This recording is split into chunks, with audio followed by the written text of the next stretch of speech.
po preke gjën më të vogël, do jenë 5 sniper, 4 në 4 anë dhe unë në dritare. Dhe në mënyrë absolute do goditet vetëm po se të shpoj plumbi. Për Zjarvenc, unë do të bëj atë që më takon me bë. Jo kryeministrinë, por një post policie më të lartë në Shqipëri po e preken, në mënyrë absolute nuk do kthehet në Tiranë i gjallë. Shkruar nga Adriatik Doçi. Kur ishim të vegjël, fshiheshim për të mos bërë vaksinën. Sa po shfaqej infermierja me atë çantën e frikshme, dikush futej nën krevat, dikush hipte mbi çati, dikush fshihej pas ndonjë peme. I vetmi që shpëtonte më gjatë nga vaksina ishte një qerrata, i cili hipte në majtë të plepit.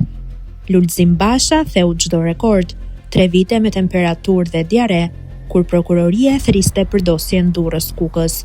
Fatmir Mediu ka evituar disa seanca për Gërdecin për shkak të angazhimeve në SBA.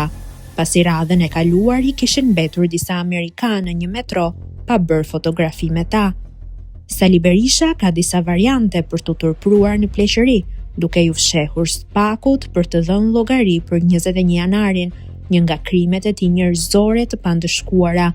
Mund të bëj letrat sikur është me diare deri vitin tjetër. Mund të gjej një than në Tiranë apo një periferi duke hipur majs saj. Mund të haj letrën e Spakut, por nuk mund t'i shpëtoj kur fantazmës së 21 janarit dhe disa pyetjeve. Kush e dha urdhrin për të hapur zjarr pasi protestuesit po shpërndaheshin? Kush urdhëroi fshirjen e pamjeve filmike mes natën e 21 janarit nga serveri i kryeministrisë? Kush urdhëroi që të mos zbatoheshin urdhër arrestet për kupolën e Gardës? Këto dhe të tjera mund t'i lexoni te Gazeta Dita.